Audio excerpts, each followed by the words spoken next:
Welcome back to Edgework, presented by FanDuel as part of the Hammer Betting Network. I'm Alex Moretto, joined here today by Rob Pizzola to break down a busy slate on the ice. A lot of games to get to, a lot of intense playoff races coming down to the wire here, a lot of stuff going on. This is a pretty exciting time for hockey as we are into April 1st here today. So this is officially the stretch run. I promise there will be no April Fool's jokes on this show, not for myself at least. I have seen some desperate attempts on Twitter to get people got with some April Fool's jokes this morning, and they've just been cringy. I will not be doing that here. Yeah, you were already not funny beforehand. I'm not speaking to you directly, Alex, but like these people, and like they're really trying to make some jokes out of it. I'm not a big April Fool's Day guy. You could call me the Grinch or whatever. But I will say, if we have a losing day today, we could at least go back and be like, well, it's April Fool's. You had to take the opposite sides. It's a classic content creator free roll type of day today.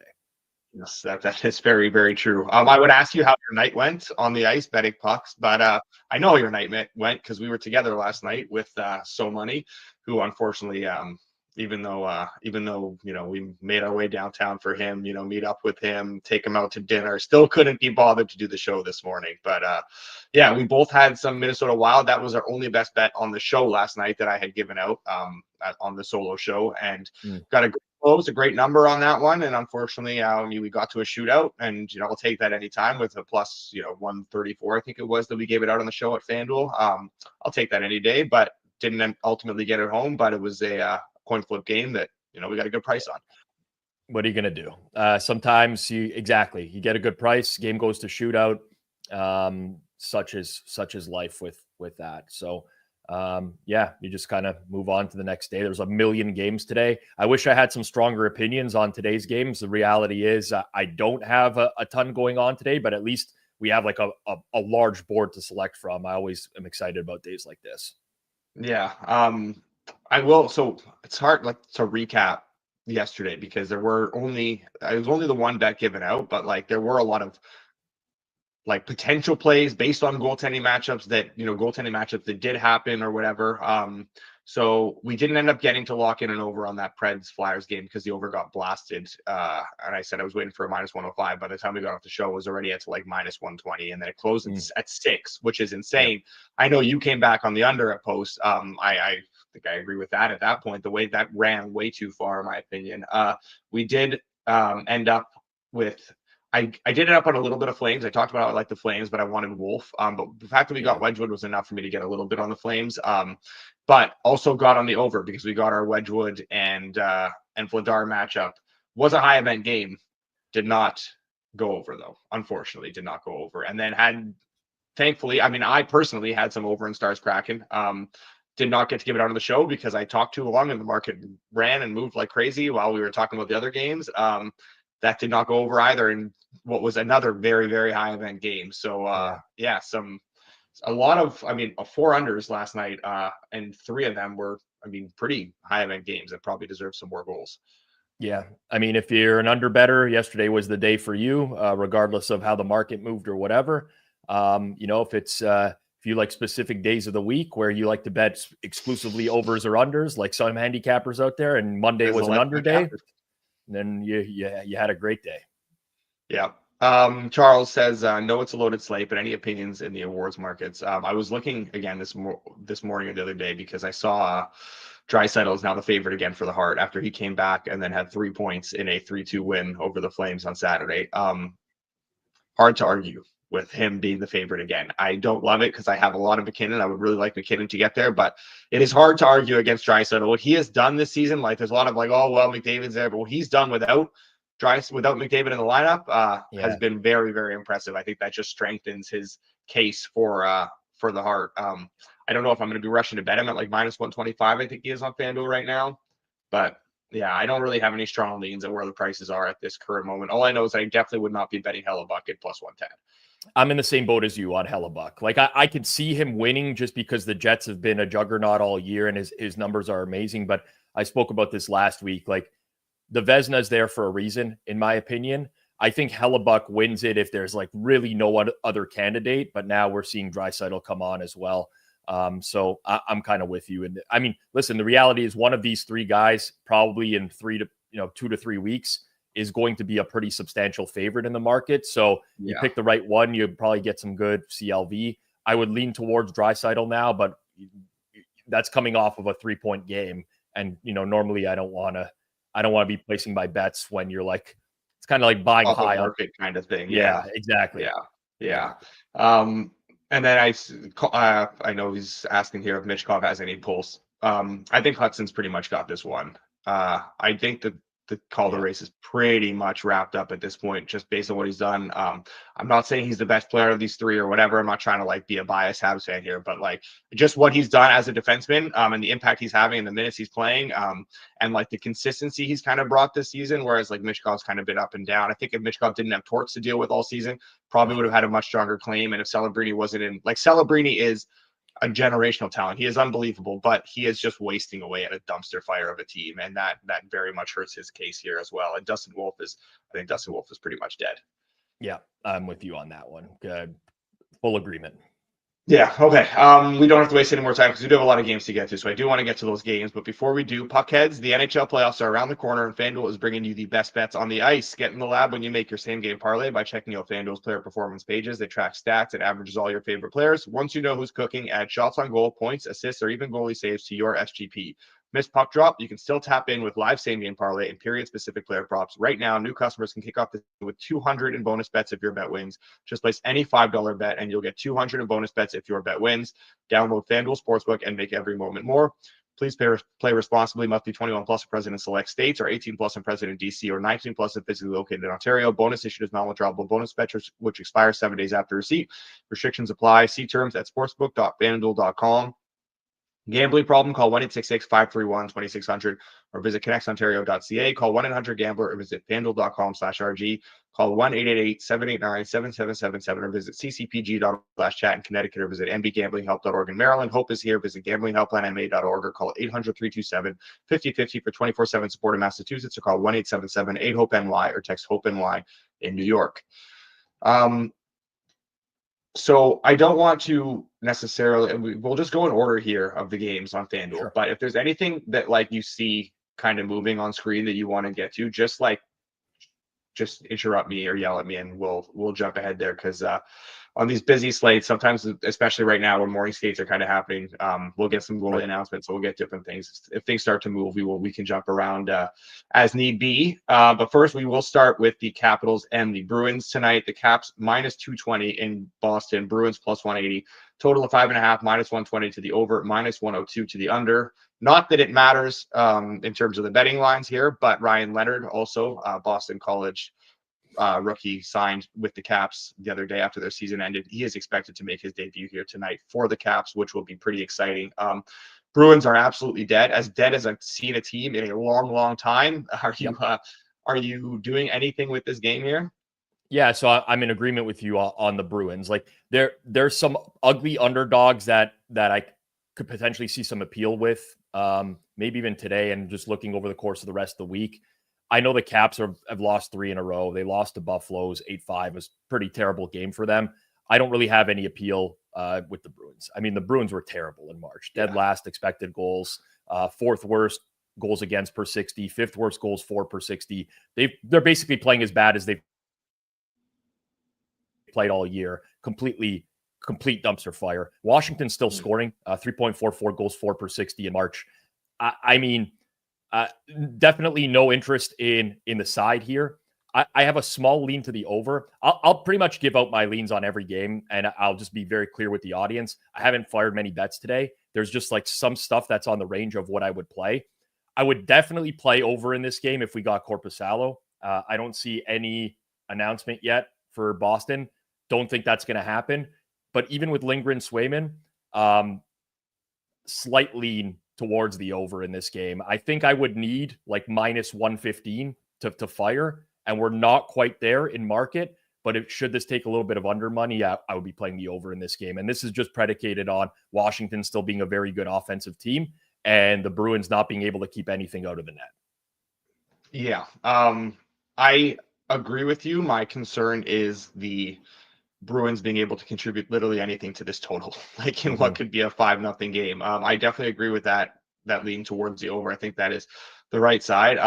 I do kind of think we'll see Korpisalo. Like they've been going back and forth between the two of them. And I do feel like but honestly, like Korpisalo's been better. Does it not look like Swayman's packed it in too with the Bruins, which is, it's obviously a very small sample, and you're not going to call, like, you still have to trust your numbers. You still have to trust the long-term sample. That Swayman's obviously a much better goalie, but like Korpisalo has been slightly better of late. Swayman just looks like he's completely toast.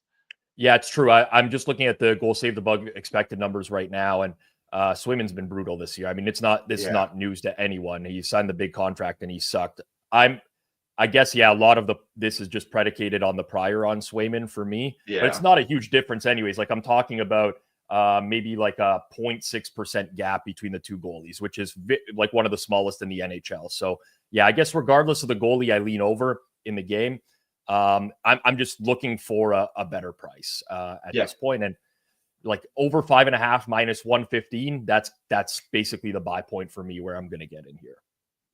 Yeah, fair enough. So we won't lock anything in for now. I do think we will see Lindgren though, because they've been, very intentional about how they've been deploying their goalies, and they have the Canes on deck tomorrow. They'll probably want to save Thompson for that one. So we will move on to the next game where I do have a bet in this one. The Panthers and the Habs. Panthers minus 188, Canadiens plus 155, a total of 6.5, plus 116 to the over, minus 142 to the under. This is basically sixes across the board everywhere else here. So I really like an over in this game, and I'm just trying to decide on when I want to enter the market, because I think it's going to be Vanecek here. I do think Vanecek will start this game. It is the first half of a back-to-back, which is usually when you would start Bobrovsky and, save your backup for the second half. But in this case, the second half of the back-to-back is a massive game for the, lead in the Atlantic Division against the Leafs. You don't want Vanecek's terrible. You do not want to start Vanecek in that game, would be my thought, at least. I think Maurice will probably go Vanecek here. Bob just went on Sunday against the Habs. They lost that game, maybe changed things up a little bit. And like you look at the Panthers numbers defensively without Ekblad, they are not great. 2.7 expected goals per 60 at 5-on-5. They are giving up since suspension.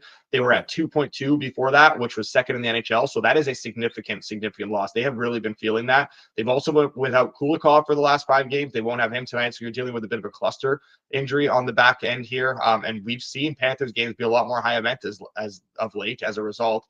Hasn't exactly translated to goals, but this definitely isn't the dead under team they were at one point when I was just firing on all their unders for a long stretch there after 4 Nations. They're very much turned the page with these injuries on the back end.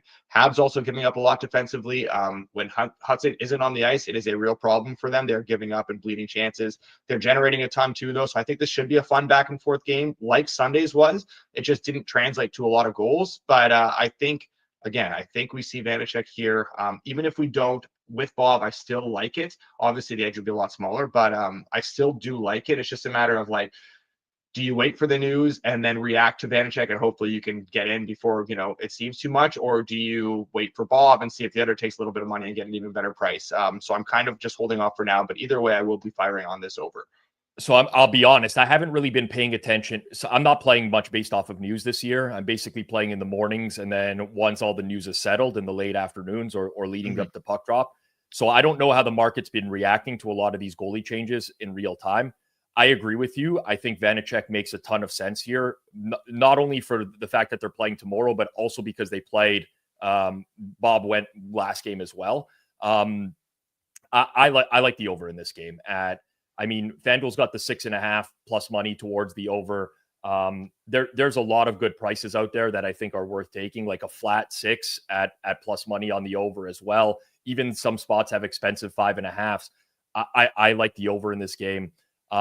Again, market timing definitely important on this stuff, and you might just end up getting Bobrovsky, Montembeault, and you're like, to me, I'm kind of coin flipping at that price, but I think that there's enough upside. And I do think that typically this market is competitive enough where you try to get out in front of news. Market's not pricing this as like potential backup game in my opinion. And so I think that there's a higher probability that happens. So I'm with you. I like the over here. Yeah, honestly, I would be surprised if it's not Vanecek.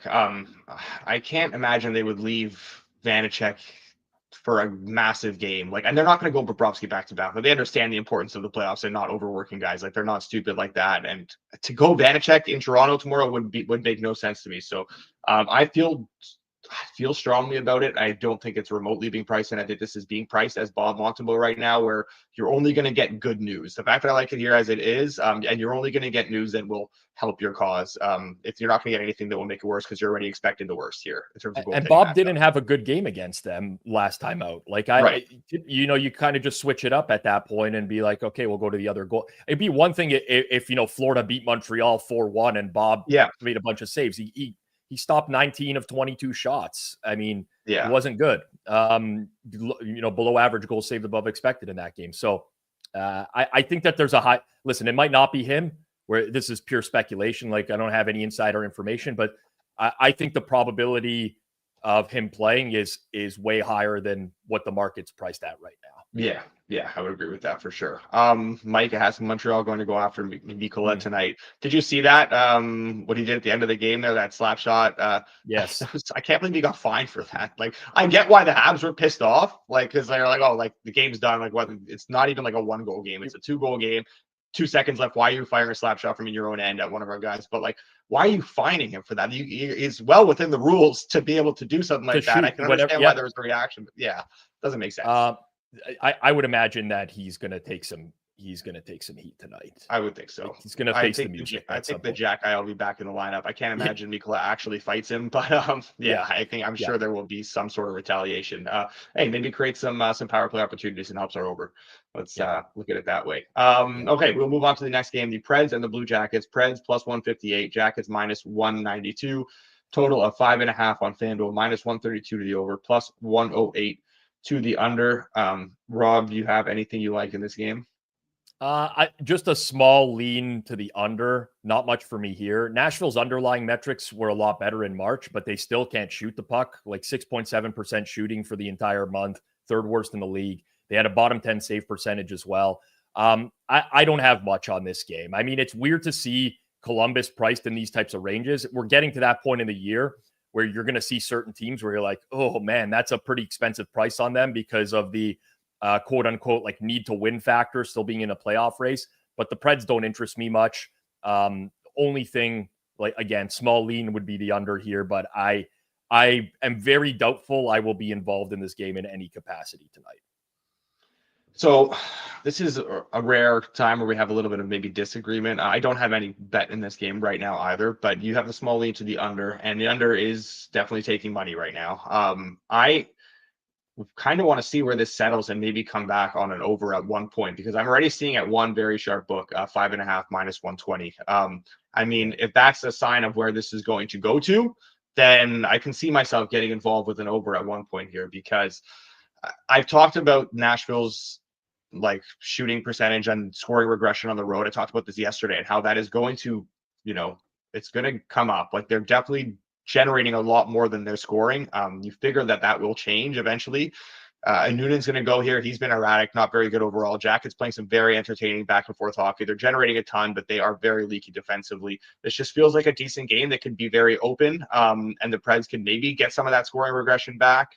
So nothing for me right now, but like if we see these 5.5 minus 120s pop up everywhere, I'll probably end up coming back on an over. The problem with the Preds is that so much of their XG right now is coming from their uncapitalized XG is coming from third and fourth line and their defense. And without Yossi, they're just not, like, these guys are not going to, I'm looking, I can't even name off the top of my head. Like, can you name 3 Preds defensemen right now? It's brutal. And then the third and fourth line is brutal as well. So I don't know. I could see that. I could see your point. They're shooting way below what you would expect an NHL team to shoot over a long period of time. I just don't think that's going to offset anytime soon. And I think the under money was just Merzlikins being confirmed as well. Right. For somebody just waiting on confirmation potentially there, because we did get that just now. Yeah. As someone who watched Justin Barron play in Montreal for a while, you've got him playing in a top 4 role and Nick Blankenberg on the top pair. I'm just pulling it up now and looking at it. I mean, Columbus might get 6 goals themselves here tonight, the way they're scoring right now. So, yeah, so nothing for us here. Rob with a small lean towards the under, and I would probably end up on an over if this runs to that 5.5 -120. Which, if you're in Vegas or Illinois, you have access to Jeffrey Benson's book there. You can get that that price right now. So we will move on to the next game here, where the Sabres are taking on the Sens. Sabres plus 160, Sens minus 194.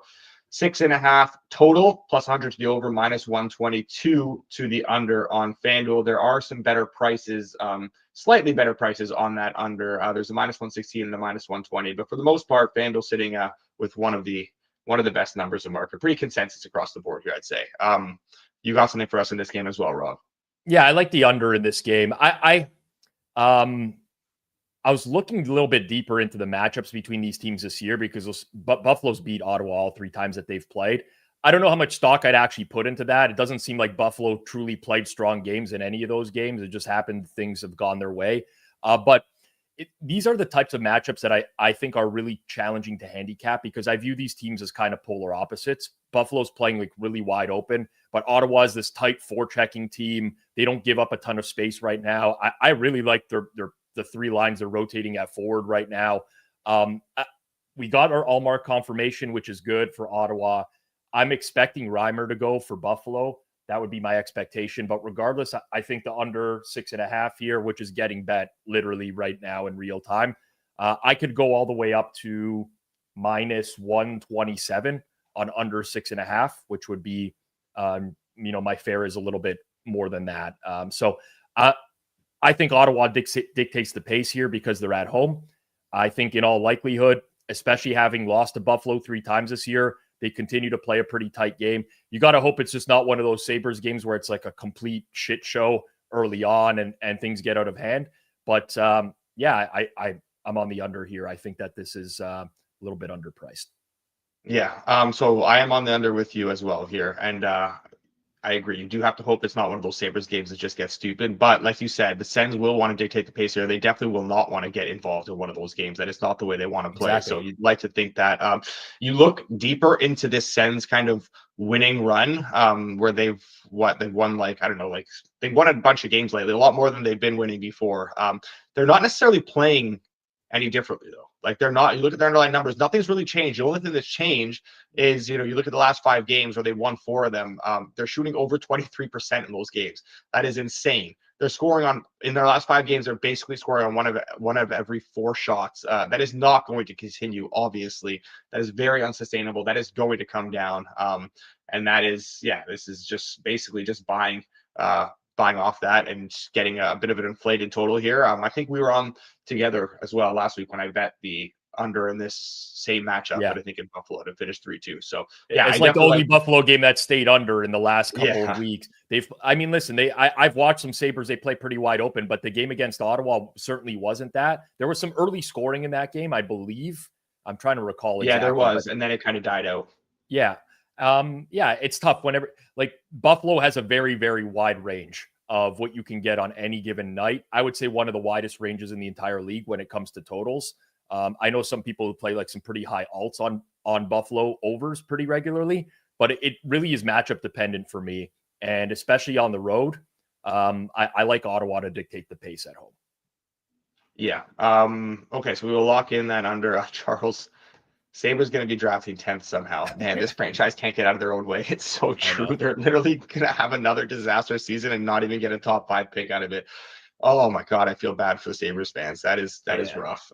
All right, next game we have the Lightning and the Isles. Lightning minus 172, Isles plus 142. Total of 6.5 on FanDuel, plus 110 to the over, minus 134 to the under. These Tampa overs were a great thing, Rob, but it seems like the market is kind of caught up to them. Yeah, I'm in that boat too. I mean, I still lean over in this game, but you're probably, it's a pretty decent chance of Vasilevsky, Sorokin. Yeah. That prohibits my interest a little bit. But yeah, the Lightning, they were an over team for a long time. I don't think people realize they're the second highest scoring team in the NHL this season, 3.59 goals per game. They're the only team that has 430 goal scorers. They can score from anywhere at this point. I just think that, listen, it's sports betting. Markets eventually catch up to everything. And now they're kind of being priced appropriately here. So I got nothing on side or total in this game. again, I'd just give out leans if anyone wants to bet the board, throw some recreational plays or whatever. I do still lean slightly to the over here. And listen, the reality is, if we don't get Vasilevsky, Sorokin, maybe I'll be clicking over in this game. But as it stands right now, I don't think that there's anything to do for me here. Yeah, I basically agree with everything you said here. Nothing else to add on total. Fully agree with that.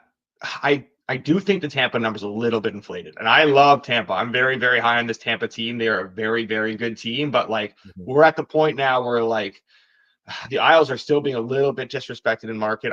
Do I want to step in front of Tampa right now is my thing. Like they're playing so well. Everything they're touching turns to gold at this point. I don't know if I want to step in front of them, but like plus 153 now we're seeing on the Isles. This is a big number. I wonder if this gets even bigger.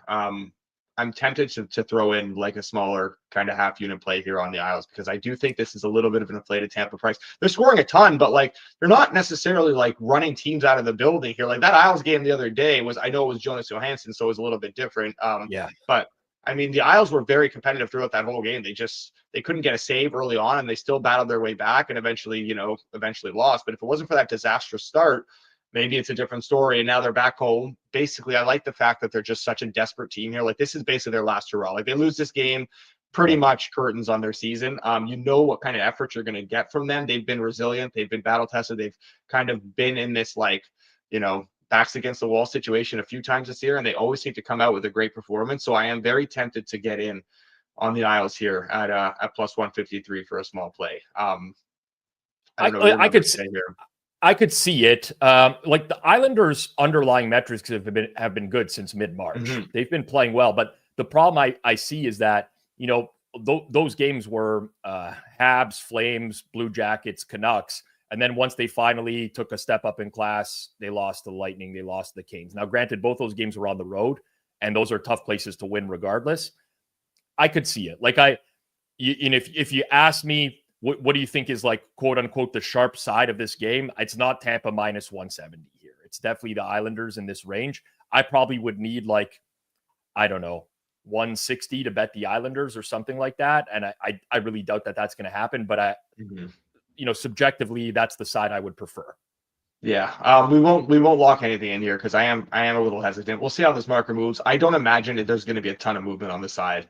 I don't imagine there's going to be a ton of movement on the total here either, just because I think the opener was pretty sharp. And unless we get some surprising goaltending confirmation, I think this is pretty much going to stay where it is for the next little while. So there's no need to kind of rush and lock anything in here, especially if we're not feeling strongly about it. So we will pass on that for now. But speaking of dogs that we maybe have some interest in, the Wings are heading to St. Louis tonight to take on the Blues, who basically will never lose again and are going to win the Cup. I actually, to the point where I had two different people DM me in the last few days about Bennington Conn Smythe on FanDuel. That's the point we've gotten to now with the Blues. Everyone is basically bought in. They've won a million games in a row. I don't even know. I've lost count at this point. Minus 182 tonight at home to Detroit. Wings plus 150, total of 5.5, minus 120 to the over, minus 102 to the under. Rob, why do we like the Wings tonight? Law of averages, I guess. I mean, at some point, this blue streak is going to end, right? I mean, they had a 68% goal share in March. They had a 55% expected goal share in March. So they're performing way above their underlying metrics. And if you just look on a game-by-game basis, they continue to trend downwards in their underlying metrics. It's not like, there's some sort of pop here. And Detroit, on the other hand, is the exact opposite, where they're kind of like anti-Blues in that their underlying metrics have been trending up for a while now, relative to their seasonal averages. And, they're not a great team. I'm with you. I think that this price warrants a bet. Normally, I feel pretty strongly that once the Blues lose a game, you might see the wheels fall off a little bit, and they're going to be a good fade. Mm-hmm. I was honestly hoping to get a little bit more than what we're getting with the Wings today, but I still think that it's warranted, honestly. So I'm with you. I like Detroit in this game from a just pure value perspective, because I just don't see how what the Blues are doing is sustainable for. I don't know how it's been sustainable this far, and I don't know how it's going to be sustainable going forwards for them. Yeah, so I thought St. Louis would just keep taking money because Detroit seems to get faded a lot of market too these days. And St. Louis, obviously, everyone loves St. Louis at this point. I did a bit of a deeper dive. So if you look at the last 10 games, and again, small sample, arbitrary cutoff, whatever. But Blues 9-1, Wings 4-6. Both teams have a 53% expected goal share of 5-on-5 in those 10 games. So what's the difference, and why are the Wings winning a ton, and why are the Wings losing a bunch? Why are the Blues winning a bunch? It's basically just a massive disparity in PDO. Like the Blues are shooting over 15% in those 10 games, and the Wings are at 10%. The Blues are getting 922 save percentage. The Wings 888. That's literally it. It's just goaltending and a high shooting percentage. Water always finds its level. I think this insane Blues heater will end. The PDO will come down, and Detroit will get rewarded for how they're playing because they are playing well. They're just not exactly getting the goaltending, and they do have some good offensive talent. They will start shooting a little bit higher, and the Blues are definitely not going to be a 15% shooting team. They have some good players up front, but they don't have enough good players to be shooting that high as a team. So I do think this run is due to end at one point, and I'm good to lock in the Wings here still for a full unit if you're good with that. Yep, good to go. Okay, so we will lock that in here. Hopefully, it's not 6-1 Blues by the second period. Like it could happen. Like, listen, we're betting on the Wings. Like, I know what I'm getting into here, but like from a PDO perspective, right? You bring up good points, and I'm not the biggest fan of PDO as a metric because I think that there's always going to be some teams that are going to have a high PDO. It's like the Habs when they had Carey Price. Well, they always had a high PDO because Carey Price is always going to have a high save percentage. The thing with this right now is that Binnington is playing way above his seasonal averages, right? It kind of since the Four Nations. And you can say, okay, that's going to continue going forwards. We have a pretty large sample of Binnington being like average to below average, and he's playing above that. And on the other side of things, like Talbot's playing below his season as well. So I think maybe this isn't the game where it flips, but I just see this as being a good price. Honestly, I was hoping for more because of the win streak, but I was betting Detroit here. If I saw I would bet them at plus 140 in this game, let alone the numbers that are out there. Right. Yeah, you were getting greedy and you were just hoping that it was going to be a lot better because of the fact that the Blues have been on this heater. And yeah, it's true. It's not just that they have a high PDO, it's that their PDO is very high in relation to their season long numbers over this stretch. That's basically what it comes down to. I see also this was 14 minutes ago, so I don't know. I'm definitely late to it anyways, but Montembeault was confirmed for the Habs tonight. I don't think I've seen anything from Florida yet, so nothing there yet. Okay, nothing at this point. All we know is Allmark confirmed for Ottawa, Montembeault, Montreal, Merzlikins for Columbus are the three so far. Okay, all right. So, and Sorokin has been confirmed as well. Oh, there we go. Yes, that and is stuff. Calvin Pickard apparently as well for the Oilers. Okay, so next game here we will go to Utah, where the Flames are taking on Utah. Utah's season basically hanging by a thread here. Calgary's kind of too. They battled back with a nice win last night that keeps them somewhat in it. But yeah, the run St. Louis is on has put these teams in a big hole. Flames plus 146, Utah minus 178, total of 5.5, minus 122 to the over, plus 100 to the under. Rob, what are you doing with this game here? Not much. I could consider under 5.5 plus money if Veggie gets confirmed. Aside from that, really not a whole lot. Utah's underlying metrics have been solid for a while now, but they can't turn that into results. I mean, they had +8 Corsi per 60 in March. That's really strong. They still got outscored for the month. And at the end of the day, this is why underlying metrics are great for some teams, but there's some teams that just have the finishing talent and there's others that don't. Calgary, their underlying metrics have been really positive for a while now as well. Mm-hmm. It's kind of like two teams that I want to buy on a little bit, and they ended up going head to head here. It is weird to see Utah in this price range. I mean, leans Calgary, lean under. Aside from that, I don't think anything's going to get into range for me to get involved here. So I'm good to lock in the Flames for a half unit personally, I think. All right. I still like this team. I like the way they're battling. I like the way they're playing. They're playing really, really well. Utah's basically done here, and my thing is I think there's a little hidden value because of the fact that I think it's going to be Vejmelka. I think he's going to start here. I would be shocked if he doesn't, honestly, because at this point they've started 17 games in a row for him already. What's an 18th? What does it matter at this point? They're running him into the ground. I was just going through, I couldn't even find anything on this. Like, have we seen a guy in the last 10 years start 18 games in a row in net? This just does not happen in the modern NHL anymore. Like, nothing came to mind. Maybe I'm forgetting something, but like, I never like, see guys do that. I feel like there was a point where Nashville ran Pekka Rinne into the ground. It's possible, yeah. Nashville tends to do that with their goalies. Saros at time too, yeah. But I don't know. It's possible. I'd have to. Yeah, this is going to be his 18th straight start. He's been pulled in 2 of those games. So he did only play he played half of one of the games, and he only played a period in another one. So like, there's been it's not like he's played every minute in that stretch, but still, he started 18. This would be his 18th straight. He started 17 in a row. And like, we have seen his play really dip now over the last 10 games or so. Like, obviously, playing this much, it's starting to take a toll on him. He has not been as sharp. He's been a bit more erratic. He's definitely had some more blow up games, because we've seen he's been pulled twice. Even in the games where he wasn't pulled, he's had some rougher starts. This is going to be his 4th start in 6 games if he goes here. Like, I don't trust what you're getting from them, and I like the way the Flames are playing right now. I just think this is a bit of an inflated number on Utah because of the fact that it's a back-to-back for Calgary, but it's not a lot of travel. Still a younger team. I don't want to discredit them too much here in a back-to-back. And they've saved Wolf for this game as well. They went with Vladar last night, and now they get the Dustin Wolf start here. So for me, I think this is a little bit too inflated on Utah, and I will go with a small Flames play here after we liked them last night and didn't track it. I'm not going to make the same mistake again. Yep, go for it. Half unit Flames.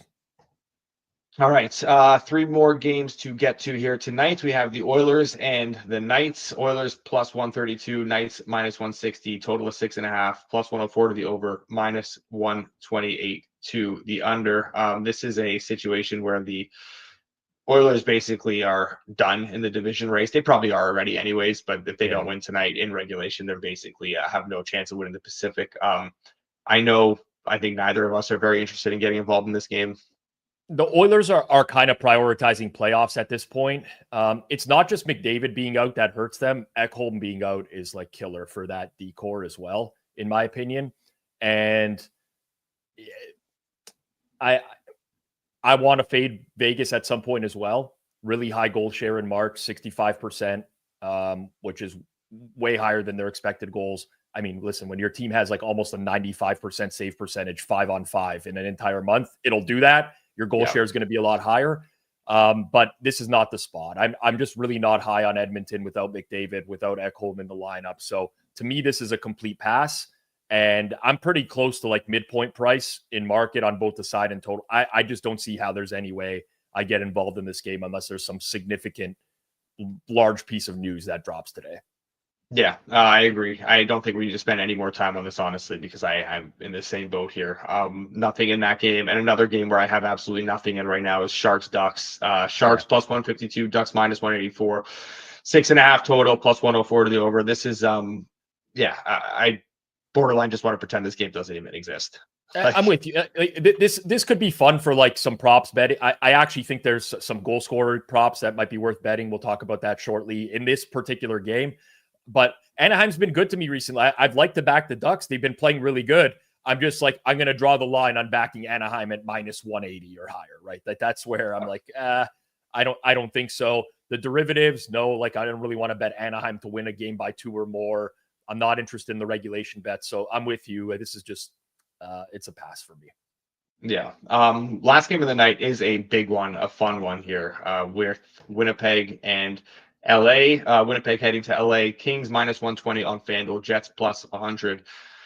Heavily juiced under 5.5, minus 144. That is pretty much across the board here, not just at FanDuel. Very, very heavily juiced towards the under. 5.5 over at plus 118. They're still very hesitant to move this to 5. You're not seeing many places go to 5 here right now, but this is juiced very heavily towards this under. What are your thoughts on this total? So Jordan in the chat says over 5 season ? Which is almost exclusively what I like to do in these games that are heavily juiced under 5.5. I've talked about this on Edgework a few times before. I'm not sure the 5 is being priced properly in hockey right now. This is one of the very few instances where I would rather just bet the under 5.5 and it's a chalky play at minus 144. I think it's very much warranted with these two teams. This will be very much a playoff style atmosphere. Both these teams have played really well in March. And you're like, I guess just wait to make sure you get Hellebuck and Kemper is all I would say, because you want that matchup. But whenever you're going to get, basically two of the best 5 goalies in hockey this year, you could argue Kemper's, been even top 3 just based off of his advanced metrics.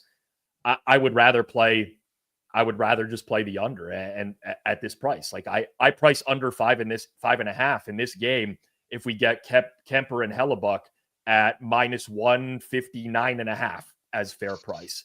So I'm just this is a wait and see for me.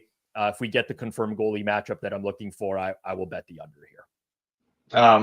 Before I touch on this game at all, we have a question from Brian directed at you. Rob, what is your view on the Kings' recent performance? People seem to be sleeping on this team.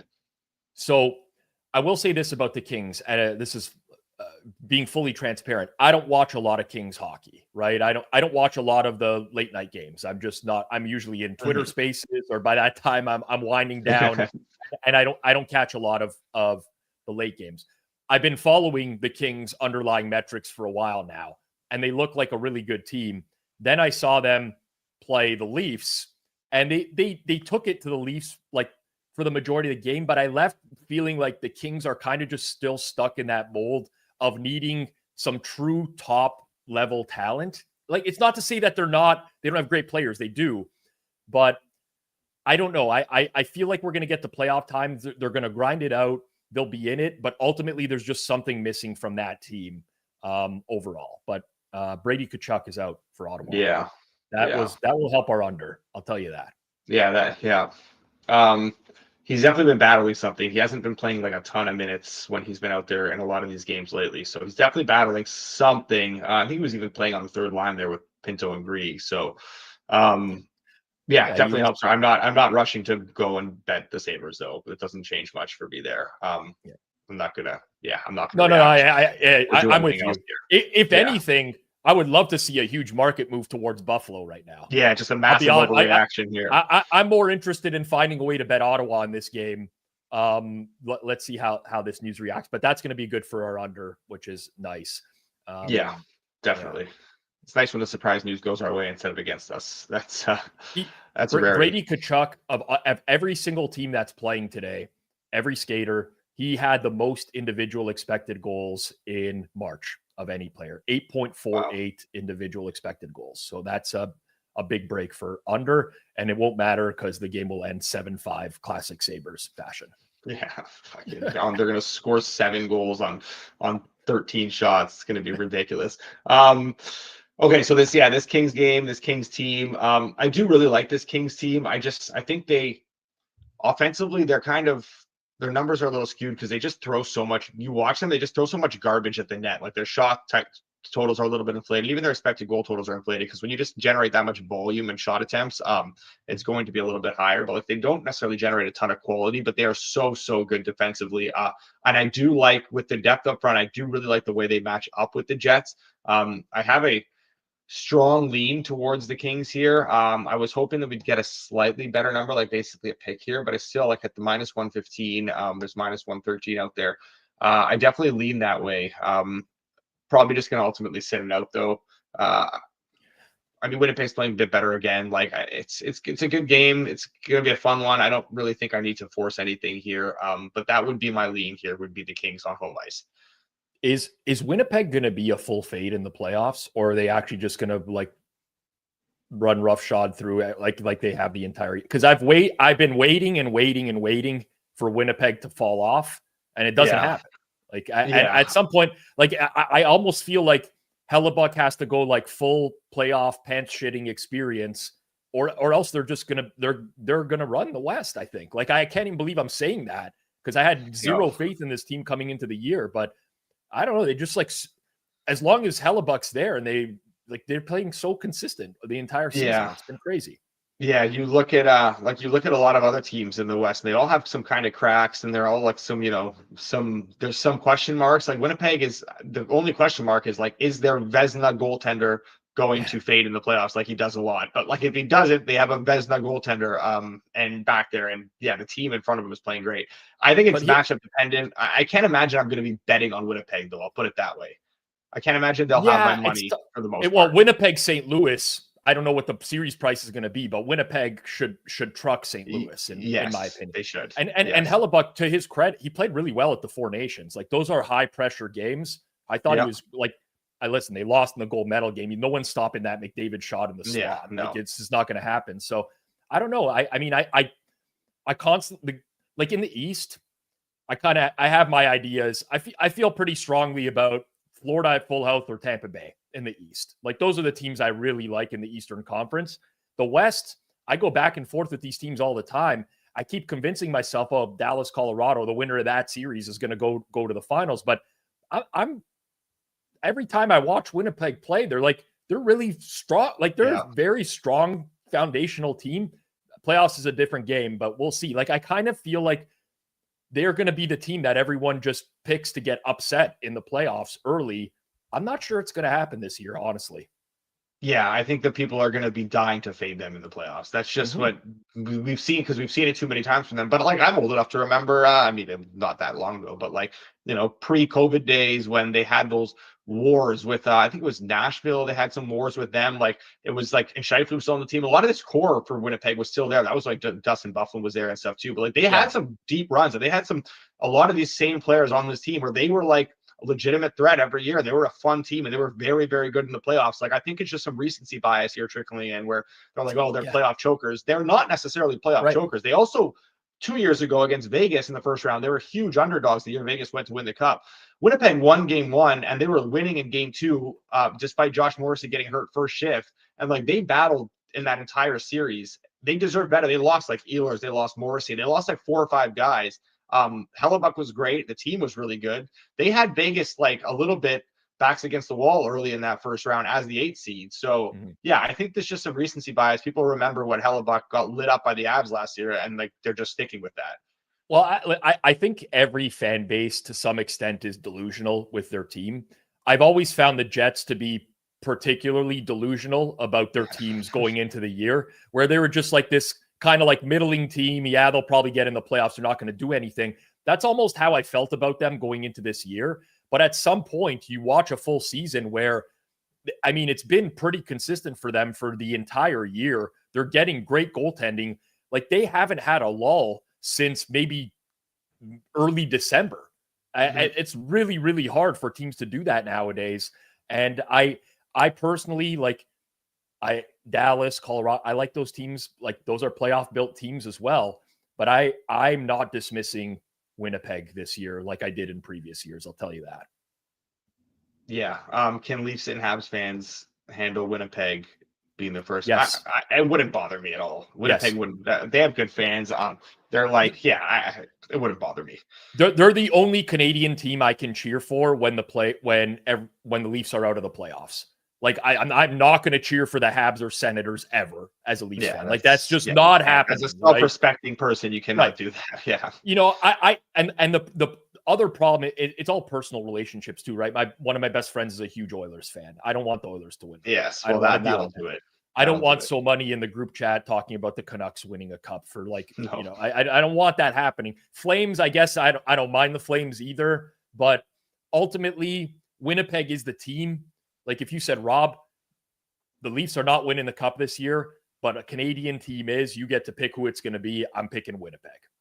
Yeah. I also don't care about this like Canadian team winning a cup thing. I just have teams that I like and teams that I don't like. I never want the Leafs to win. I never want the Sens to win. I never want I know a lot of Canucks fans as well. I know some fans of some other teams that I weirdly hate because I have friends that love those teams. And also like the whole Canadian teams winning the cup thing is such a joke because you look at these teams that win every year, like they're fucking made up of 50% Canadian players or more anyways. Like, the Avs win with McKinnon and McCarr and all these guys. Like Canadian guys are winning the cup every year. I don't care if it's a Canadian team. It makes no difference to me. Right. I like, this is the classic American Canadian distinct. Like the thing that always gets me is like Greg Wyshynski, puck daddy, every year. I like Greg Wyshynski, don't get me wrong, but he likes to point out every year how long the streak has been since Canada's brought a Stanley Cup home. I don't care. Like I literally, guess what? I went to Jordan Binnington's Stanley Cup party at his house. Like that to me, the cup was here. It comes here all the time. It doesn't make a difference at the city. I don't want to see Ottawa and Montreal celebrate a Stanley Cup. I don't give a shit. So, you know, like that's the way you look at these teams that are winning the cup. They're half Canadian and half the players are Canadian anyways. Like that narrative that Canadians are like so distressed about. I'm distressed about the Leafs not winning, not about Canada not winning a cup. That's, you know. I agree. I couldn't agree more. Okay, we will move on to our no goal and anytime goal parlays in a second. I'll just recap the best bets for tonight quickly. I keep trying to find some lines here too for the anytime goal, like lines from practices. Like I want to see who Riley Leonard's skating with. I want Ryan Leonard is skating with. I want to see who all these guys are playing with. I want to see the David Perron is up to the second line here for the Sens. Anyways, okay. So for our best bets for tonight, we have the Sabres and the Senators under 6.5 minus 116. We have the Panthers and the Habs over 6 plus 102. We have the Red Wings money line plus 155. And we have half a unit on the Flames money line plus 162. Those other three were full unit bets. The Flames are the half unit bet at plus 162. So those are the 4 best bets for tonight. We have yes, Graham, we did touch on Sharks Ducks. We do not have anything in that game here. Maybe some goal scorers though coming up. I wouldn't bet that game with Matt Albert's money. I'll tell you that. Well, there is none, so you couldn't bet it with his I wouldn't bet it with his IOUs. Yeah, there you go. Okay, tonight's no goal parlay. We have I buried the lead a little bit here. We have cashed 6 of these in a row now, and I think 9 of our last 11. We have been cooking with these a little bit, so we got another one going for tonight after we won last night. We have Warren Fogle, David Perron, and Patrick Laine. Those are the 3 guys in the no goal parlay tonight. That is minus 105. I guess there's a little bit of an adjustment here for because the Perron has moved a little. But like I was looking this morning when I put this in, and Perron was already skating on that second line with Cousins and Batherson. And it was that's why it was Pinto, Grieg, and Tkachuk anyway. So nothing changed. We're just getting a better price now for nothing. The real question is who gets Tkachuk's first power play slot. That's the real question. If you could figure that out for Ottawa, maybe Zetterlund does. I know he's been on second power play, but he's been playing first line minutes for them with Stützle and Giroux. I don't know who's going to get that personally. Like they're not going to go 2D. They're not going to move Shabbat up there. I don't think. So that is going to. I'm going to spend some time after the show. It could be. It might be Perron the way where he plays. You know, well, we might have to do a live pivot here on air and change because of this news. We might have to do a live pivot and change Perron out of this no goal parlay. I'm actually going to do that right now as we're going here. Live pivot, the first ever in the history of Edgework. The first ever live pivot on the no goal parlay. I'm not getting stuck with that David Perron thing right now. We're going to go Patrick Laine, Warren Fogle, and we are going to replace Perron with I'm going to look into this, and I will message a producer behind the scenes to get that change, and we'll bring up the amended no goal parlay in a second. In the meantime, let's go some of these anytime goal scorers for tonight. Before I go to the chat, Rob, did you have anyone that you wanted to include tonight? Yeah, I'm going back. So who Graham asked about Ducks and Sharks. I'm going back to Troy Terry, anytime goal scorer. Okay. I think the guy's just like completely snake bit at this point. I mean, he had over 7 individual expected goals in March as a whole, and he only popped 2. I like to try to buy low on these types of guys. So Troy Terry was one. The other one was mentioned in the chat already, which was David Pastrnak. I don't know that I love Boston to ever score goals, but I probably am going to end up with like a very small bet on the over there. So I don't mind that at all. But all right, sorry. Here's the power play one from so Sanderson, Stützle, Cousins, Batherson, Greg. So they moved Greg. Okay. So we're good. We'll leave Perron in there. We don't have to make any changes there. I'm just going to play them both. Yeah, we'll leave. Yeah. We're gonna leave it as is, so I don't have to try and multitask here on the fly and make a mockery of this last 5 minutes of the show. Okay, but that means Ridley. Ridley Gregg. I don't even know if I'm pronouncing his name correctly, to be completely honest with you. I butcher names all the time. I mean, that his goal scorer, his goals prop is definitely, any prop of his is almost certainly not adjusted for the fact that he's playing. Like, well, on FanDuel, he was plus 300 at 10:36 a.m. and he is now plus 240. So I'm looking at some spots where you can bet him to get a power play point at plus 650 right now. Okay. Which I think would be a decent, like, I think logically speaking, if a guy gets elevated from power play 2 to power play 1 and he's priced the same way to get a power play point, I'm probably, and it's like they're playing the Sabres here too. Like I have the under in the game, but it's not like this is some lethal penalty kill or anything like that. So I think there's lots of derivatives you could play with Greg. Yeah. Okay. So you want Troy Terry and David Pastrnak in the ATG parlay? Well, I saw, so Murray recommended Pastrnak. Did you say Pastrnak? I was trying to put on it, to be honest. I was half listening because I was trying to find a third leg for the no goal, and then we ended up not having to change it anyways. But you said Troy Terry, and who's the other one you said? Yeah, so Pastrnak was I was kind of piggybacking this. John Smith, listen, John Smith, I've been betting Anders Lee to score goals. Like, this is like a national pastime here in my town of Vaughan, Ontario. Like, I'll never not do an Anders Lee because he gets so many opportunities. The guy's fucking depressing to watch but I don't mind that one either, honestly. Okay, so let's do Pasta, Lee, Troy Terry. I did really like the Leo Carlson look too, but we have Troy Terry in there, so let's just leave it at that. We don't want to load up on Ducks here, even though they could probably score 8 the way the Sharks are bleeding goals right now. We got a Stützle suggestion. Yeah, I could do Stützle, honestly. He's kind of been snake bit a little bit. Okay, I mean, I got the under. Yeah, it's fine. You could do Stützle. I know we do have the under, but we also have a Ryan Leonard suggestion. I have the under, and I don't know that there's a player I hate more in the league than Tim Stützle. I'll tell you that. I can't stand him. Yeah, I cannot stand him. I almost put him in the no goal parlay tonight just out of spite. I don't see a price for Leonard here. I see Charles put plus 550. I'm trying to pull it up on FanDuel here. I was looking at it on screen. Let me see if I can find it on FanDuel. I'm hesitant to put that in until I see who he's actually skating with. Like, I want to see who is he going to be thrown into like Beauvillier's spot on the second line? Or is he going to play third, fourth line minutes? I'm not really sure. I don't know if he's up here either. I don't see him posted on FanDuel right now. So we'll just leave him out for now. We got our 4 anyways. We got Stützle, we got Troy Terry, we got Pastrnak, and we got Anders Lee. Yeah, there we go, of course, Anders Lee. Troy Terry, David Pastrnak, Anders Lee, and Tim Stützle. 66-1, that is. So why not us? Why not us? That is the anytime goal parlay for tonight. The no goal parlay, one more time, was Warren Fogle, David Perron, and Patrick Laine.